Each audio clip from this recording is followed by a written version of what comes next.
시청자 여러분 안녕하십니까? 한동훈 깊이 읽기 시간 한타강사 윤상만입니다. 오늘도 역시 여러분과 함께 이 교재를 가지고 한동훈 깊이 읽기를 해보겠습니다. 오늘은 말이죠. 335페이지에 있는 내용을 가지고 제가 설명을 드릴게요. 포퓰리즘에 대한 내용입니다.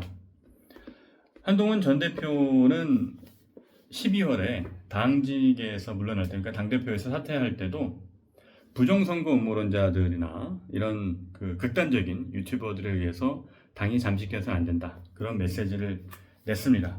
그런데 지나고 보면 참 무슨 예언가 기질이 있는지 이게 현실이 됐어요. 지금 국민의힘 상황을 보면 어떻습니까? 그렇죠. 한때 자통당 당대표였고 전광훈 목사와 함께 아스팔트에서 부정선거 음모론을 펼치던 김문수 후보가 대통령 후보가 돼서 저렇게 있잖아요.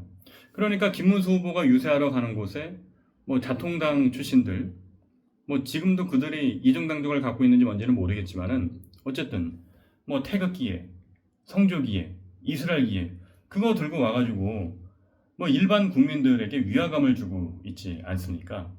그래서 정말 이 부정선거 음모론을 비롯한 이런 포퓰리즘 문제 심각하다. 한동훈 전 대표가 일찌감치 지적을 했었습니다. 자, 어떤 식으로 표현했는지 한번 제가 읽어볼게요. 한동훈 전 대표는 이렇게 설명을 했습니다. 음모론으로 이익을 보려는 사람들과 선의로 믿는 사람들을 분리해서 생각한다. 극우든 극자든 극단적인 이념과 사고 그리고 이런 음모론을 퍼뜨리는 유튜버들이 있는데 그건 그들의 비즈니스다. 건전한 공론의 장이 아니다. 하지만 이들이 주장하는 것들을 믿는 많은 분들은 순수한 선의를 갖고 있다고 생각을 한다. 자신이 가진 시간과 노력을 희생해서 집회에 나오기 때문이다. 그러면서 탄핵 전국에서 윤석열 전 대통령을 옹호했던 시민들에 대해서는 이런 표현을 썼습니다. 피땀 흘려 이룩한 자유민주주의 국가 대한민국이 이대로 무너져서는 안 된다.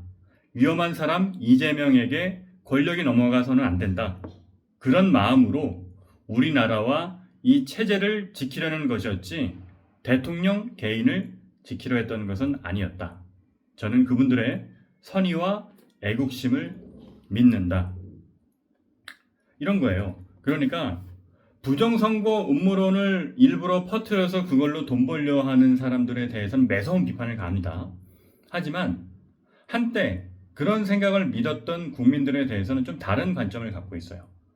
그러니까 보통의 사람들은 어떻습니까? 우리가 상식과 합리를 갖춘 사람들은 그런 부정선거 음모론을 믿지 않아요. 그러다 보니까 부정선거 음모론을 주장하는 유튜버들 뿐만 아니라 그것을 믿는 구독자들이나 또 그걸 믿고 집회에 나오는 사람들이나 우리가 사자마자 비판하는 경우가 많거든요. 아이고 목매해서 그런다. 아이고 참 그 내용을 그렇게 신봉할 정도면은 저 사람들이 어떤 사고력이 부족한 것 아니냐. 그런 식으로 우리가 도매금으로 비판을 하기도 하는데 한동훈 전 대표는 그렇지 않아요. 그것도 애국심의 한 방편이라고 생각을 한다. 왜냐하면 국민들의 생각과 수준이 모두 똑같을 수는 없으니까. 그래서 그 두 가지를 분리해서 보고 있다는 점, 여기 한동훈 전 대표의 기본적인 생각이고요.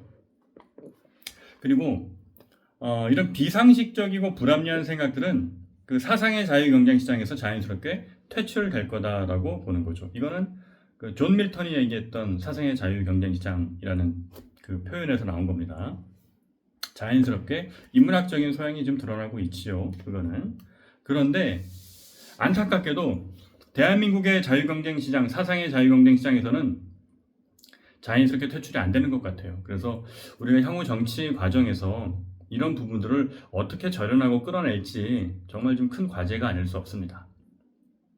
그리고 한동훈 전 대표가 가장 문제로 생각하는 것은 이런 생각들이 있는 것 자체는 우리가 막을 수 없다. 우리가 자유세계니까. 그런데 이런 사람들이 주류 정당을 잠식하고 의사결정까지 컨트롤하는 상황이 와서는 안 된다.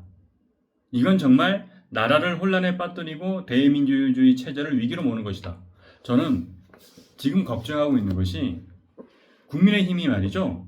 이번 선거가 끝난 다음에 이런 상황이 될까봐 우려돼요. 그러니까 전광훈 세력, 뭐 자통당 세력 이런 분들이 당원으로 이제 많이 들어오지 않았습니까? 그래서 이분들이 정말 국민의힘에서 큰 영향력을 발휘하면 어떻게 하나? 그런 고민이 생기는 거예요. 실제로 윤상현 의원이라든가 이런 분들이 부정선거 음모론을 믿는 것처럼 타고 다녔잖아요. 윤어게인 막 이런 얘기하고. 그런 상황이다 보니까 이게 대한민국 보수정당인 국민의힘이 이렇게 상식과 합리에서 멀어져 가는 건가? 그런 걱정이 든다는 겁니다. 자, 그래서 한동훈 전 대표가 얘기하는 음모론이 근데 사실은 이제 김어준 씨가 본류 중에 하나다라고 비판을 하고 있습니다. 실제로 2012년 대선 개표 조작을 오랫동안 주장을 했었고요. 뭐 부정선거 음모론 그런 영화도 만들었었고, 예를 들면 뭐 그날 바다, 뭐 유령선 이런 것처럼 다큐로 찍었지만 사실상 음모론을 얘기하는 그런 영화들도 많이 있었습니다. 그렇기 때문에 그 한동훈 전 대표는 부정선거 음모론을 가장 멀리해야 할 것이라고 생각을 하는데, 근데 이 음모론이 작동되는 방식에 대해서도 아주 깊은 통찰을 갖고 있습니다. 제가 써 있는 대로 한번 읽어볼게요. 음모론이 더욱 무서운 것은 스스로 객관적이고 정확한 팩트를 알고 있으며 합리적인 사고를 하고 있다고 믿는 거다. 그러니까 내가 음모론을 믿는 사람들은 내가 아주 똑똑하고 내가 아주 잘났기 때문에 이걸 알 수 있는 거야. 그래서 남들을 계몽시켜줘야지, 이런 선민의식을 갖게 만든다는 거예요. 그죠? 그렇지 않으면 이렇게 종교처럼 빠지기가 힘든 겁니다. 그래서 이게 음모론의 세상에 무서운 것은 왜 그러냐면 이렇게 표현을 합니다. 과거에는 우리가 사실이 같았어요. 알고 있는 사실은 같았고 그 사실에 대한 의견이 다르기 때문에 서로 합의와 토론을 통해서 어떤 가운데 지점을 모색해 갈 수가 있었습니다. 그런데 지금은 온갖 음모론과 가짜 뉴스가 횡행하다 보니까 서로 믿고 있는 사실이 다른 겁니다.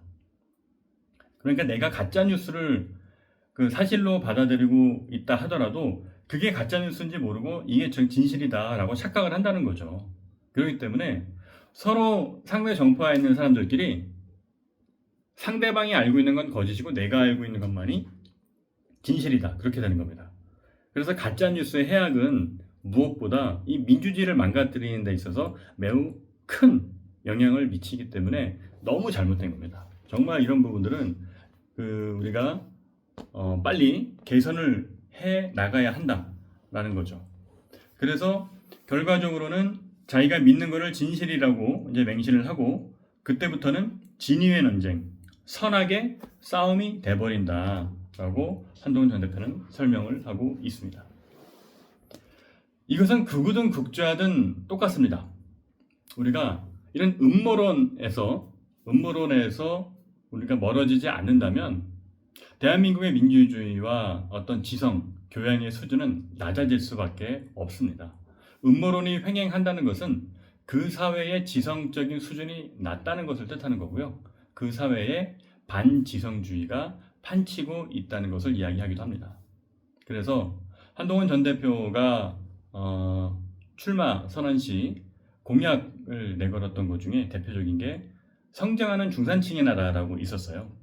성장하는 중산층의 나라가 필요한 이유는 단순히 경제적인 중산층뿐만 아니라 정치적인 중도층, 중용을 미덕으로 하는 그런 중간층이 두터워져야 민주주의가 발전한다라는 소신을 갖고 있었기 때문입니다. 그런 중산층, 중용을 중시하는 중도층이 많아지면 이런 음모론의 해악에서도 훨씬 자유로울 수 있다. 그것이 한동훈 전 대표가 지향하는 민주주의 사회의 한 방향입니다. 네, 오늘 한동훈 깊이 읽기 시간은 음모론에 대해서 알아봤습니다. 고맙습니다.